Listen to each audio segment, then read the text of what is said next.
So in the last class we have studied the basic terminologies of a Java program. We have seen what are the features of Java program, how a simple program can be written in Java. So today let us see what is the structure of a Java program. So structure means the general syntax of a program. നമുക്കറിയാം ഏതൊരു ലാംഗ്വേജിനും അതിൻ്റെ compiler അനുശാസിക്കുന്ന ചില നിയമങ്ങൾ വെച്ച് തന്നെയാണ് programme എഴുതാൻ സാധിക്കുകയുള്ളൂ. In Java also we have to obey some syntax rules while writing a program. Java program എഴുതുമ്പോൾ നമുക്കറിയാം Java programming language case sensitive ആണ്. കേസ് സെൻസിറ്റീവ് ആണെന്ന് വെച്ചാൽ ക്യാപിറ്റൽ ലെറ്ററിനും സ്മോൾ ലെറ്ററിനും ഇടയിൽ ഡിഫറൻസ് ഉണ്ട്. കൂടാതെ എല്ലാ സെൻറ്റൻസുകളും ടെർമിനേറ്റ് ചെയ്യുന്നത് സെമികോളൻ എന്ന സിമ്പലിലാണ്. അത് നമുക്കറിയാം, അതൊരു ജനറൽ സിൻടാക്സ് റൂളാണ്. പ്രോഗ്രാം സ്ട്രക്ചർ എടുത്ത് നോക്കിയാൽ ആദ്യം ഒരു documentation session, then package statement, set of import statements and interface definitions. Then you have all class definitions. Following the class definition you have the main class and the main method. So for a standalone program, main method definition is essential. Without a main method class you cannot write or run a standalone program. Whereas package statement, import statement, interface statement, class definitions all are optional and documentation is not at all a must, as you know. പക്ഷേ നല്ലൊരു programming കീഴ്വഴക്കം എന്ന് പറയുന്നത് ആവശ്യത്തിന് വേണ്ട comment സ്റ്റേറ്റ്മെൻറ്റും ഡോക്യുമെൻറ്റേഷൻസും include ചെയ്തുകൊണ്ട് programme എഴുതുക എന്നുള്ളതാണ്. അപ്പോൾ ജാവയിലെ പ്രധാനപ്പെട്ട ജാവ പ്രോഗ്രാമിലെ സെഷൻസ് എന്തൊക്കെയാണെന്ന് കണ്ടു. നമ്മൾ ആദ്യം വരുന്നത് ഒരു ഡോക്യുമെൻറ്റേഷൻ സെഷനാണ്. ഡോക്യുമെൻറ്റേഷൻ സെക്ഷനകത്ത് നമ്മൾ കഴിഞ്ഞ ക്ലാസ്സിൽ പഠിച്ചു 3 ടൈപ്പ് ഓഫ് കമൻറ്റ് സ്റ്റേറ്റ്മെൻറ്റ്സ് ആണ് ജാവയിലുള്ളത്. പാരഗ്രാഫ് കമൻറ്റ്സ്, അല്ലെങ്കിൽ ഉള്ളത് ഡോക്യുമെൻറ്റേഷൻ കമൻറ്റ്, അതുമല്ലെങ്കിൽ സിംഗിൾ സെൻറ്റൻസ് കമൻ്റാണ്. കൂടാതെ നിങ്ങൾക്ക് വേണമെങ്കിൽ പാക്കേജസ് ഡെഫിനിഷൻ നിങ്ങളുടെ പ്രോഗ്രാമിൽ ഇൻക്ലൂഡ് ചെയ്യാം. അതോടൊപ്പം തന്നെ മറ്റ് പ്രോഗ്രാമിൽ എഴുതിയിരിക്കുന്ന ക്ലാസസിനെ ഇങ്ങോട്ട് ഇമ്പോർട്ട് ചെയ്യാം പാക്കേജിൻ്റെ രൂപത്തിൽ. അതുപോലെ തന്നെ ചില പ്രത്യേക ക്ലാസസ് ഇൻ്റർഫേസ് ആയിട്ടും നിങ്ങൾ ഡിഫൈൻ ചെയ്ത് യൂസ് ചെയ്യാറുണ്ട്. അപ്പോൾ നിങ്ങൾക്ക് നിങ്ങളുടെ മെയിൻ ക്ലാസ് ഇല്ലാതെ ഒരു പ്രോഗ്രാം എഴുതാൻ പറ്റില്ല എന്ന് നമ്മൾ സൂചിപ്പിച്ചു. മെയിൻ ക്ലാസ് കൂടാതെ നിങ്ങൾക്ക് അഡീഷണൽ ക്ലാസ് വേണമെങ്കിൽ ഡിഫൈൻ ചെയ്യാം. That is something called the class definition. And in the main method you write the important tool of a program. That is called the main method. Main method is written inside the main class. നമ്മൾ കണ്ടു, ആദ്യം നമ്മളൊരു package statement എഴുതുമെന്ന് പറഞ്ഞു. Package എന്നാൽ എന്താണ് എന്നാണ് ആദ്യത്തെ ചോദ്യം. പാക്കേജ് എന്ന് പറയുന്നത് ഒരു പ്രത്യേക സെറ്റ് ഓഫ് ക്ലാസസ്, അതായത് മറ്റ് പ്രോഗ്രാംസിൽ നിന്ന് നമുക്ക് യൂസ് ചെയ്യാൻ പറ്റുന്ന കുറേയേറെ ക്ലാസസിനെ ഒരുമിച്ച് ഒരു ബ്ലോക്കായിട്ട് ഡിഫൈൻ ചെയ്യുന്നതാണ് പാക്കേജ് സ്റ്റേറ്റ്മെൻറ്റ്. അതായത് നിങ്ങൾ നിങ്ങളുടെ പ്രോഗ്രാമിൽ ഡിഫൈൻ ചെയ്യാൻ പോകുന്ന ക്ലാസസിനെ മറ്റ് പ്രോഗ്രാമിലേക്ക് ഷെയർ ചെയ്ത് കൊടുക്കാൻ ഉദ്ദേശിക്കുന്നു എങ്കിൽ തീർച്ചയായിട്ടും നിങ്ങളുടെ പ്രോഗ്രാമിലെ ക്ലാസസ് ഒരു പാക്കേജിൻ്റെ പേരിൻ്റെ കീഴിൽ തന്നെ വരേണ്ടതായിട്ടുണ്ട്. അപ്പോൾ എങ്ങനെയാണ് പാക്കേജ് ഡിഫൈൻ ചെയ്യുന്നത്? You have to write the keyword package followed by a name of package. അത് നിങ്ങൾ കൊടുക്കുന്ന പേരാണ്. നിങ്ങൾക്ക് ഇഷ്ടമുള്ളൊരു പാക്കേജ് കൊടുത്തുകൊണ്ട് കുറേയേറെ ക്ലാസസിനെ ആ പാക്കേജിൻ്റെ അടിയിൽ ഡിഫൈൻ ചെയ്യാം. പാക്കേജിൻ്റെ ഡെഫിനിഷൻസും അതിൻ്റെ യൂസേജും തുടർന്ന് വരുന്ന ക്ലാസ്സുകളിൽ നമ്മൾ ഡീറ്റെയിൽഡ് ആയിട്ട് പഠിക്കും. അപ്പോൾ ഇങ്ങനെ ഒരു സെക്ഷൻ ഒരു ജാവ പ്രോഗ്രാമിൽ എസെൻഷ്യൽ അല്ല, വേണമെങ്കിൽ ഇൻക്ലൂഡ് ചെയ്യാമെന്ന് മാത്രം ഓർത്തിരിക്കുക.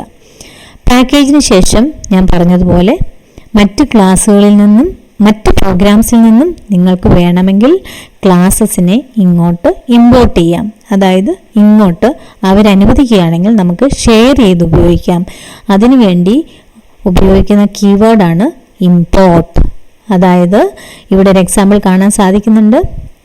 ഇമ്പോർട്ട് calc.add എന്ന് വെച്ചാൽ calc എന്ന് പറയുന്ന പാക്കേജിനകത്ത് നിന്നും ആഡ് എന്ന് പറയുന്ന ക്ലാസ്സിനെ നമ്മൾ ഇങ്ങോട്ട് കൊണ്ടുവരുന്നു.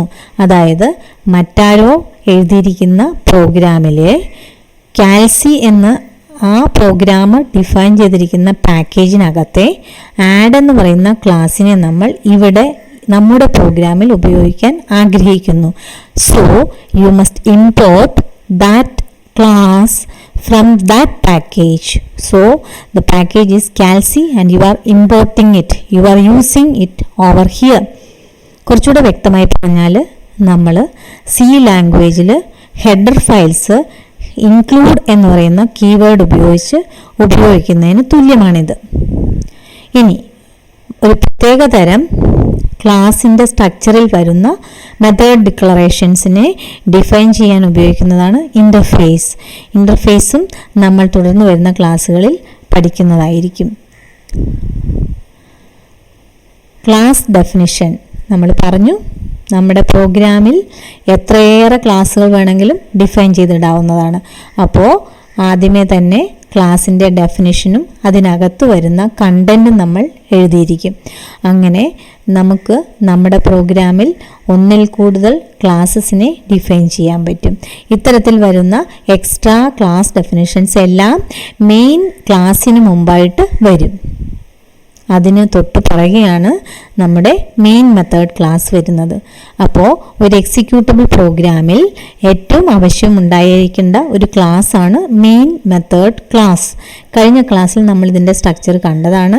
മെയിൻ മെത്തേഡ് ക്ലാസ്സിൻ്റെ പ്രത്യേകത എന്താണെന്ന് വെച്ചാൽ മെയിൻ മെത്തേഡ് എപ്പോഴും ഈ ക്ലാസ്സിൻ്റെ അകത്ത് എംബഡ് ചെയ്യപ്പെട്ടിരിക്കുന്നതായിട്ട് കാണാനും സാധിക്കുന്നുണ്ട് നമുക്ക്. അപ്പോൾ മെയിൻ മെത്തേഡ് ക്ലാസ്സിന് ഒരു പേര് നിങ്ങളുടെ പ്രോഗ്രാമിൽ കൊടുക്കാൻ സാധിക്കും. ആ പ്രോഗ്രാമിൻ്റെ പേര് ഈ ക്ലാസ് നെയിമും, അതായത് ഈ മെത്തേഡിന് നിങ്ങൾ എന്ത് പേരിടുന്നോ ആ പേരിലായിരിക്കണം നിങ്ങളുടെ ആപ്ലിക്കേഷൻ സ്റ്റോർ ചെയ്യേണ്ടത്. അതായത് നിങ്ങൾ നിങ്ങളുടെ പ്രോഗ്രാമിന് കൊടുക്കുന്ന നെയിം, ഫയൽ നെയിം എന്ന് നമ്മൾ പറയും വേണമെങ്കിൽ, കോഡ് സ്റ്റോർ ചെയ്യുന്ന ഫയലിൻ്റെ പേര് ഈ മെയിൻ മെത്തേഡ് ഇൻക്ലൂഡഡ് ആയി വരുന്ന ഈ മെയിൻ മെത്തേഡ് ക്ലാസ്സിൻ്റെ പേര് തന്നെയായിരിക്കും. അപ്പോൾ എക്സിക്യൂഷൻ എപ്പോഴും തുടങ്ങുന്നത് ഈ മെയിൻ മെത്തേഡ് ക്ലാസ്സിൽ നിന്നാണ്. ശരി, so you are starting the execution from the very first statement that you have written inside the main method which is embedded in the main class. അപ്പോൾ നമുക്ക് പറയാൻ പറ്റുന്നത് നമ്മുടെ പ്രോഗ്രാമിൽ ആകെ മെയിൻ മെത്തേഡുള്ള ഒരേ ഒരു ക്ലാസ്സേ ഉണ്ടാവുകയുള്ളൂ. തൊട്ട് മുമ്പേ നമ്മൾ പറഞ്ഞു നമ്മുടെ പ്രോഗ്രാമിൽ എത്ര ക്ലാസ് ഡെഫിനിഷൻസ് വേണമെങ്കിലും ഉണ്ടാകാം. പക്ഷേ മെയിൻ മെത്തേഡ് അതിൽ ഒരേ ഒരു ക്ലാസ്സിൽ മാത്രമേ നമ്മൾ എഴുതുകയുള്ളൂ. ആ ക്ലാസ്സിന് എന്ത് പേരാണോ കൊടുക്കുന്നത് അതായിരിക്കും നിങ്ങളുടെ പ്രോഗ്രാമിൻ്റെ പേര്. അപ്പോൾ അതും നമ്മൾ കഴിഞ്ഞ ക്ലാസ്സിൽ കണ്ടതാണ്. സാധാരണ ജാവയുടെ പ്രോഗ്രാമിന് പേരിടുമ്പോൾ ഒരു ഡോട്ട് ജാവ എന്ന് പറയുന്ന എക്സ്റ്റൻഷൻ കൂടെ ഫയലിൻ്റെ പേരിന് തൊട്ട് പുറകിലായിട്ട് നമ്മൾ കൊടുക്കും. ഇനി മെയിൻ മെത്തേഡിന് ക്ലാസ്സിൻ്റെ പ്രത്യേകത എന്താണെന്ന് വെച്ചാൽ എല്ലാ ഡേറ്റ ടൈപ്പ് ഡിക്ലറേഷൻസും എക്സിക്യൂട്ടീവ് സ്റ്റേറ്റ്മെൻറ്റ്സും ഈ ക്ലാസ്സിനകത്താണ് വരുന്നത്. തൊട്ട് മുമ്പേ പറഞ്ഞ പോലെ ഡോക്യുമെൻറ്റേഷൻ സെഷനിൽ നമുക്ക് എവിടെ വേണമെങ്കിലും കമൻറ്റ് സ്റ്റേറ്റ്മെൻ്റ് ആയിട്ട് ഡോക്യുമെൻറ്റേഷൻ നമുക്ക് പ്രോഗ്രാമിൽ ആഡ് ചെയ്യാവുന്നതേ ഉള്ളൂ. പലതരത്തിലുള്ള ഡോക്യുമെൻസിൻ്റെ സ്വഭാവഘടനയ്ക്കനുസരിച്ച് നമ്മൾ സിംഗിൾ ലൈൻ കമൻസോ പാരഗ്രാഫ് കമൻസോ അല്ലെങ്കിൽ ഡോക്യുമെൻറ്റേഷൻ കമൻസോ ജാവയിൽ പ്രോഗ്രാമിൻ്റെ കൂടെ വളരെ അബണ്ടൻ്റ് ആയിട്ട് യൂസ് ചെയ്യാറുണ്ട്. ഒരു സാമ്പിൾ പ്രോഗ്രാമിൻ്റെ സ്ട്രക്ചറാണ് നമ്മളിവിടെ കാണുന്നത്.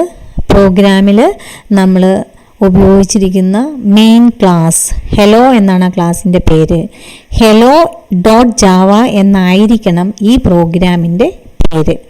അപ്പോൾ hello.java എന്ന് കൊടുക്കാൻ കാരണം ഈ മെയിൻ മെത്തേഡിൻ്റെ പേര് അതല്ലെങ്കിൽ മെയിൻ മെത്തേഡ് ഇവിടെ ഈ ക്ലാസ്സിനുള്ളിൽ എഴുതിയിരിക്കുന്നതുകൊണ്ടാണ്. അപ്പോൾ പബ്ലിക് ക്ലാസ് ഹെലോ, അതിനകത്താണ് യുവർ മെയിൻ മെത്തേഡ് കംസ്.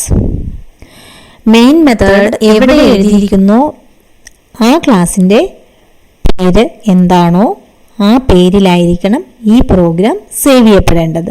അപ്പോൾ ഈ പ്രോഗ്രാമിൻ്റെ പേര് hello.java എന്നല്ലാതെ വേറൊന്നും കൊടുക്കാൻ നമുക്ക് സാധിക്കുകയില്ല. ഈ പ്രോഗ്രാമിൽ കാണാൻ പറ്റുന്ന പോലെ തന്നെ എല്ലാ ക്ലാസ് ഡെഫിനിഷൻസും തുടങ്ങുന്നത് ക്ലാസ് എന്ന കീവേഡിൽ നിന്നാണ്. അപ്പോൾ ജാവയിലെ ഒരു കീവേഡാണ് ക്ലാസ് എന്ന് വേണമെങ്കിൽ ചുരുക്കത്തിൽ പറയാൻ പറ്റും.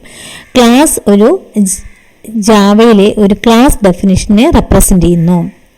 അതിനു മുമ്പ് നമ്മൾ ഒരു വേർഡ് കണ്ടു, പബ്ലിക് എന്ന് പറയുന്ന വേർഡ് ആക്സസ് മോഡിഫയർ എന്ന പേരിലാണ് അറിയപ്പെടുന്നത്. പബ്ലിക് എന്തുകൊണ്ട് യൂസ് ചെയ്യുന്നു എന്ന് നമ്മൾ മുമ്പേ പറഞ്ഞിരുന്നു. ഇനി പുറകിൽ വരുന്ന ക്ലാസ്സുകളിൽ നമ്മളതിൻ്റെ ഡീറ്റെയിൽഡ് ആയിട്ട് ആക്സസ് മോഡിഫയേഴ്സ് എന്തൊക്കെയുണ്ടെന്നും ഓരോന്നിൻ്റെയും പ്രത്യേകത എന്താണെന്നും നമ്മൾ പഠിക്കും. എനിവേ ഈ പ്രോഗ്രാമിൽ നമ്മൾ ഹെലോ ക്ലാസ്സിനെ പബ്ലിക് എന്ന് പറയുന്ന ആക്സസ് മോഡിഫയറിൻ്റെ കീഴിലാണ് ഡിഫൈൻ ചെയ്തിരിക്കുന്നത്. നമ്മളതിനെ വിസിബിലിറ്റി റെപ്രസെൻറ്റേഷൻ എന്നും പറയും. അതായത് ഒരു ക്ലാസ് പബ്ലിക് എന്ന് ഡിഫൈൻ ചെയ്ത് കഴിഞ്ഞാൽ it can be shared among any person എന്നാണ് അർത്ഥം. അപ്പോൾ it is visible to everybody. Okay, അതിനു മുമ്പ് നമ്മൾ സ്റ്റാറ്റിക് എന്ന് പറയുന്ന കീവേഡ് കണ്ടു. പബ്ലിക് സ്റ്റാറ്റിക് എന്ന് പറയുന്ന കീവേഡ് നമ്മൾ മെയിൻ മെത്തേഡിന് ഡിഫൈൻ ചെയ്യാനായിട്ട് ഉപയോഗിക്കുന്നതായിട്ട് കണ്ടു. അപ്പോൾ എന്താണ് ഈ സ്റ്റാറ്റിക് എന്ന് പറയുന്ന കീവേഡ് നമ്മളെ സംബന്ധിച്ചിടത്തോളം പുതിയതൊന്നല്ല, നമ്മൾ സിയിൽ പരിചയപ്പെട്ടിട്ടുള്ള ഒരു കീവേഡാണ്. ഇവിടെ എന്തിനാണ് സ്റ്റാറ്റിക് ഒരു മെത്തേഡിനെ ഡിഫൈൻ ചെയ്യാൻ ഉപയോഗിക്കുന്നതെന്ന് ചോദിച്ചാൽ, ആ മെത്തേഡ് സ്റ്റാറ്റിക് മെത്തേഡായിട്ട് ഡിഫൈൻ ചെയ്യുമ്പോൾ നമ്മൾ ക്രിയേറ്റ് ചെയ്യുന്ന, അതായത് ഒരു ഓബ്ജക്റ്റിനെ ക്രിയേറ്റ് ചെയ്യേണ്ട ആവശ്യമില്ല മെത്തേഡിനെ കോൾ ചെയ്യാനായിട്ട്. അതായത് നമ്മൾ ഡീറ്റെയിൽ ആയിട്ട് പഠിക്കുമ്പോൾ നമുക്ക് മനസ്സിലാവും, ഓരോ മെത്തേഡും ഓരോ ക്ലാസ്സിൻ്റെ പേര് വെച്ചിട്ടാണ് അതിനെ ക്രിയേറ്റ് ചെയ്യപ്പെടുന്നത്. അപ്പോൾ ഒരു മെത്തേഡ്, ഈ മെയിൻ മെത്തേഡ് നമ്മൾ സ്റ്റാറ്റിക് എന്ന് ഡിഫൈൻ ചെയ്യുമ്പോൾ അതിൻ്റെ പ്രത്യേകത എന്താണെന്ന് വെച്ചാൽ ആ ക്ലാസ്സിൻ്റെ രൂപത്തിലുള്ള ഓബ്ജക്റ്റ് ക്രിയേറ്റ് ചെയ്യേണ്ട കാര്യമില്ല, നേരിട്ട് നമുക്കതിനെ കോൾ ചെയ്യാവുന്നതേ ഉള്ളൂ. അതുകൊണ്ട് നമുക്ക് സേവ് ചെയ്യാൻ പറ്റും. എന്ത് സേവ് ചെയ്യാൻ പറ്റും? മെമ്മറി റിക്വയർമെൻറ്റ് കുറയ്ക്കാൻ പറ്റും. അടുത്തത് ഓയിഡ് നമ്മൾ പ്രത്യേകിച്ച് പറയേണ്ട കാര്യമില്ല. Void means does not return anything. So the main method does not return anything. It is represented by the return type oid that will be written in front of the main method. Main മെത്തേഡിനകത്ത് നമ്മൾ എഴുതിയിരിക്കുന്ന string args എന്ന് പറയുന്ന വാക്കുകൾ കണ്ടു. So this represents command line argument. What is command line argument? If you want to pass something from the operating system to the calling function, that is operating system call ചെയ്യുന്നത് main മെത്തേഡിനെയാണ്. Main മെത്തേഡിലേക്ക് operating system എന്തെങ്കിലും pass ചെയ്യുന്നുണ്ടെങ്കിൽ, ഏതെങ്കിലും തരത്തിലുള്ള ഇൻഫർമേഷനെ pass ചെയ്യുന്നുണ്ടെങ്കിൽ ആ ഡേറ്റയെ represent ചെയ്യാനാണ് string args എന്ന് പറയുന്ന വാക്കുകൾ ഉപയോഗിക്കുന്നത്. അപ്പോൾ string args represents the command line argument. Then you have written system.out.println. So it is a display statement for displaying a string on the screen, output screen. ജാവയുടെ ഒരു പ്രത്യേകത എന്താണെന്ന് വെച്ചാൽ complete object oriented programming language ആണ്. അതുകൊണ്ട് തന്നെ ഏതൊരു മെത്തേഡിനെ call ചെയ്യണമെങ്കിലും അതിൻ്റെ ക്ലാസ്സിന് ആവശ്യമുണ്ട്. ക്ലാസ്സിന് മാത്രമേ അതിനകത്ത് എഴുതിയിരിക്കുന്ന മെത്തേഡിനെ കോൾ ചെയ്യാൻ പറ്റുള്ളൂ. അപ്പോൾ സിസ്റ്റം എന്ന് പറയുന്ന ഒരു class ഡെഫിനിഷനാണ്.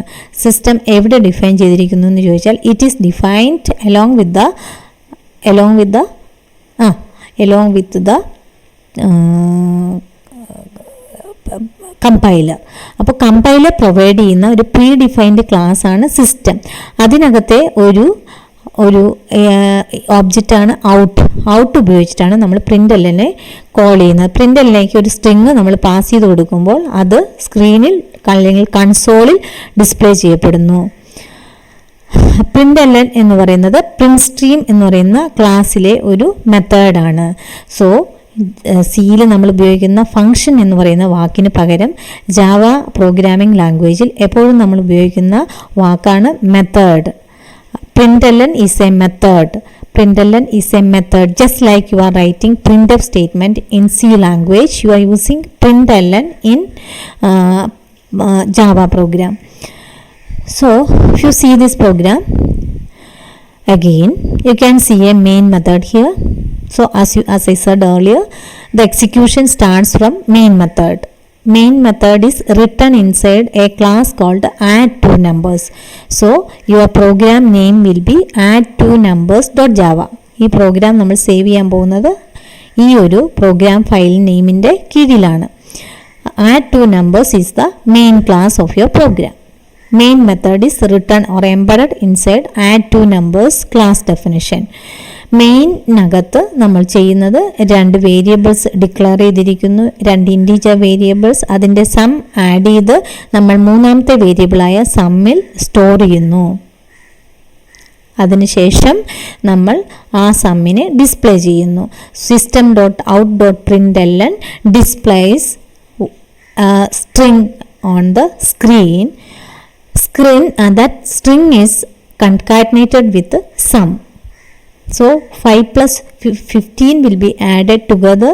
20 is the result. 20 is stored in the variable sum.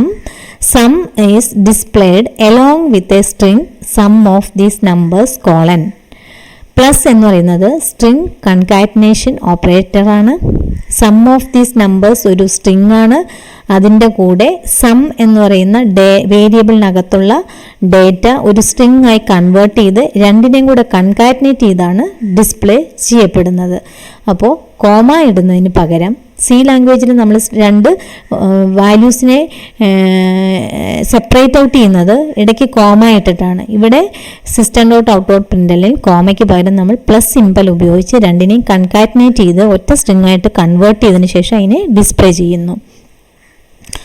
2 integer value, 2 double values, അതായത് റിയൽ വാല്യൂസിൻ്റെ ലാർജസ്റ്റ് കാണുന്ന പ്രോഗ്രാം നമ്മൾ കഴിഞ്ഞ ക്ലാസ്സിൽ കണ്ടിരുന്നു. എങ്കിലും ഇപ്പോൾ ആ പ്രോഗ്രാമിൻ്റെ സ്ട്രക്ചറിൻ്റെ വെളിച്ചത്തിൽ ഒന്നുകൂടെ നോക്കിയാൽ നമുക്കിതിനെ വളരെ ക്ലാരിറ്റിയോടുകൂടി മനസ്സിലാക്കാൻ സാധിക്കും.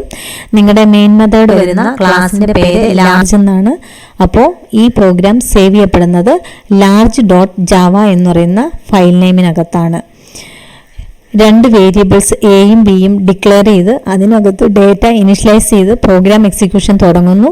2 വേരിയബിൾസും ഡബിൾ ടൈപ്പ് ഡേറ്റ ടൈപ്പ് ആയിട്ടാണ് ഡിഫൈൻഡ് ആകിയിരിക്കുന്നത്. അതിനുശേഷം രണ്ടിനെയും നമ്മൾ math.max എന്ന് പറയുന്ന മെത്തേഡിലേക്ക് പാസ് ചെയ്ത് കൊടുക്കുന്നു.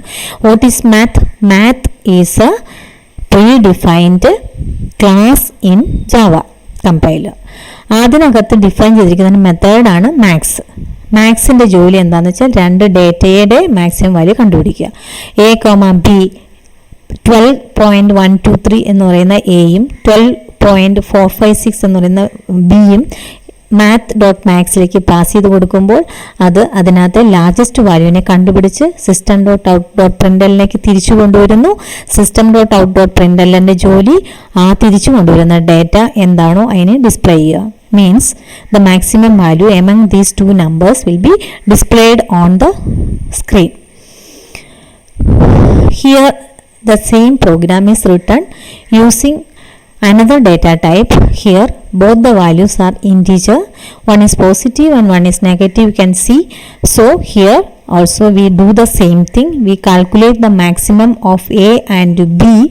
So this will return value 23. A is the maximum value and that will be displayed on the screen.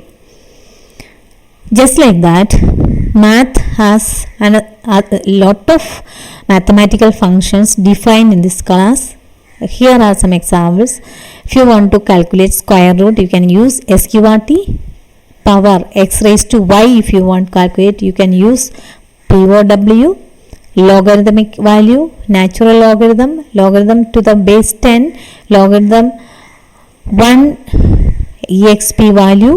So a lot of mathematical functions are defined in math class. Now system.out.println displays a string on the screen.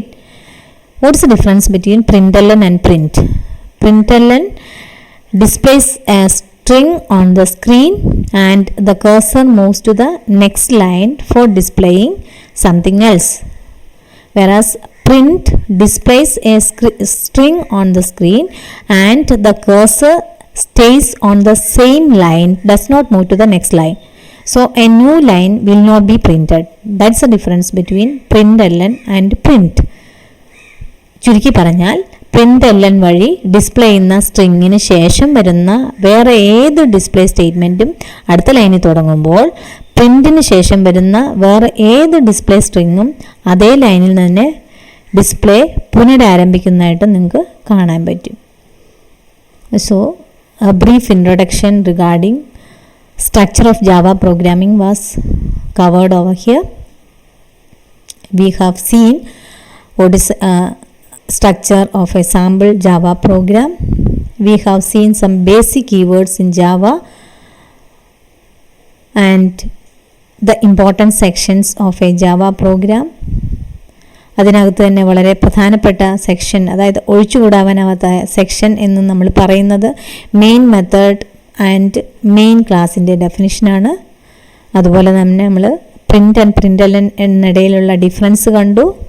1-2 sample പ്രോഗ്രാംസും കണ്ടു. അതിലെല്ലാം തന്നെ math functions ഉപയോഗിച്ചിരിക്കുന്നതായിട്ട് കണ്ടു.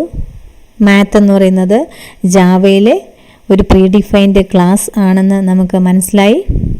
അതിനകത്ത് ഒരുപാട് mathematical മെത്തേഡ്സിൻ്റെ ഡെഫിനിഷൻസും ഡിക്ലറേഷൻസും embed ചെയ്തിട്ടുണ്ടെന്നും നമുക്ക് മനസ്സിലായി.